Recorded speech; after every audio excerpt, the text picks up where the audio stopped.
Hello everyone. Today's video is hopefully going to be a short one, and it's a farewell to another notebook which I've been using on my channel quite a lot, and that's the Herlitz x.book writing pad, or what they call brief block. So just going to give some thoughts about this pad. I only have like 2 pages left out of the 50 that it came with.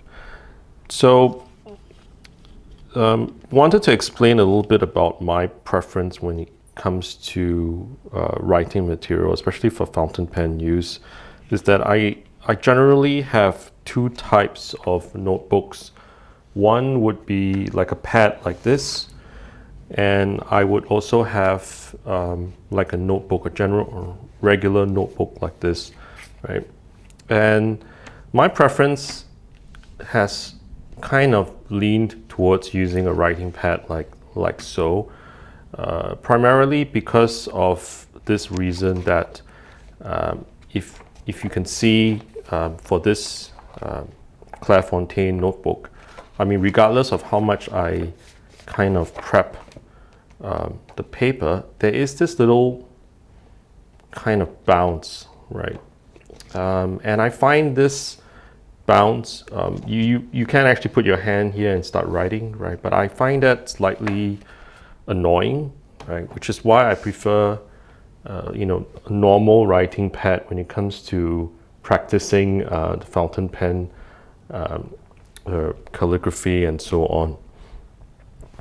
And I will also do a, farewell to this book once I'm pretty much done with it. So what's there about this x.book? I'm pretty sure I paid slightly over $1, $1 Singapore dollar for this notebook or this notepad. It can be purchased from a chain of bookstores or stationery shops in Singapore. If you are in Singapore, called Art Friend, and you should be able to find this at the kind of the paper section of that stationery shop. So it's an A5 notepad, which I kind of prefer, right? I mean, if you do a lot of writing, A4 might work, but I find it's extremely tiring to write on A4. I mean, it takes ages and ages to kind of fill up one page, and I always like to kind of maximize every square inch of paper before I throw away the paper. So my preference, I think, for now has been A5. Another thing to take note of is this is 70 GSM paper. So lots of people think that the higher the grams per meter squared, the better the paper would be, the thicker the paper would be, but that's not always the case, right? You don't need to go crazy with the GSM number to kind of get fountain pen friendly paper, right? Like for example, Tomoe River is probably in the 50 gram mark, and it's perfect for fountain pen use. Not sure what else. So like I mentioned in the previous video which I made, Herlitz is actually part of the Pelican group, right, which is, to me, was pretty interesting. And this paper is actually made in Germany. So going into the paper itself, it tears very easily, right? Each page just kind of, rips off very cleanly, right, as you can see, which I like. And kind of when I bought this paper, I was deliberating whether or not I would like these check marks down here, and they work very well. And when I say they work very well, I just want to show you something regarding lines on notebooks, right? So for example, if I used my 823 and if I just write across the lines, right, you notice something about the lines that this notebook actually does is that the lines don't affect the ink flow. right? As compared to, and I'm not picking on this notebook, but just wanted to show you something with this Clairefontaine notebook. Sometimes notebook lines can actually affect, can you see like where the lines kind of came? Maybe it will be clearer if I used a little bit more thicker pen. Can you see this? The part where it kind of fades when it reaches the line, right? When it crosses the line, sorry.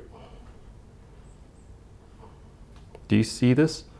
That little kind of faint part in the middle of the line. So that doesn't happen with this notebook at all, right? So it's, sorry, this pen is, it's just straight all the way. So that's an important thing about, even when it comes to something as simple as a notebook, whether or not the print of the lines affects the ink flow that's being laid down. Another thing about, and by the way, this is the 146, which I'll review in a later video, Mont Blanc 146.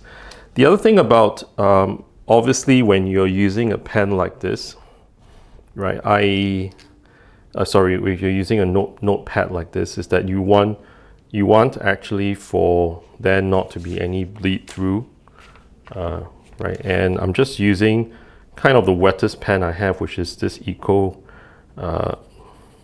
medium, and as you can tell, it's pretty much like water when it's laid down, right? So much ink is laid down. However, there is no bleed through at all, right? And that's using my custom mix of inner hole with a bit of black ink. So that's good. No bleed through, or very little bleed through, depending how much pressure you put down on the paper. And generally, one of the other observations I have for this particular paper is it is a little bit dry, right? It's not the smoothest paper out there, and it's actually managed to dry out my A23. Right, so it's not the smoothest paper out there, right? You definitely can feel the paper fibers when writing with this paper. So that's the other thing. And it generally feels dry. I mean, when you run your hand across the paper, it just feels slightly dry. It's not like super duper smooth like this paper down here at 90 GSM, right? So what am I going to replace this notebook with and notepad with, sorry. And surprise, surprise, it's going to be with another Herlitz notebook. Since they were so affordable, I bought a few of the various types of, so this one's with the 5mm boxes. The next book I'm going to go with is going to be a plain notebook. However, this notebook gives several advantages compared to the old one, right? Where you were kind of left with having to just make do with the squares, right? This particular one, it's plain, but it comes with a little piece of guideline paper or guide rule paper, which you put underneath, and then you would have the benefit of having a bit of guidelines when it comes to writing. I hope it comes through on the camera. So that's what I'm going to be using, and you're going to be seeing this in future videos once I use up this particular notepad, this writing pad. So hope you learned something from this very quick look at my notebook. For some reason, I feel a little bit sentimental about notebooks which I'm going to throw away and finish. I don't really feel that with maybe pens or ink or anything like that. For some reason, there's just a thing about paper which kind of I feel a little bit sad when I kind of have to throw out a notebook when I'm done with it. But hope you got something out of that video, and I will see you in the next one. Take care. Bye bye.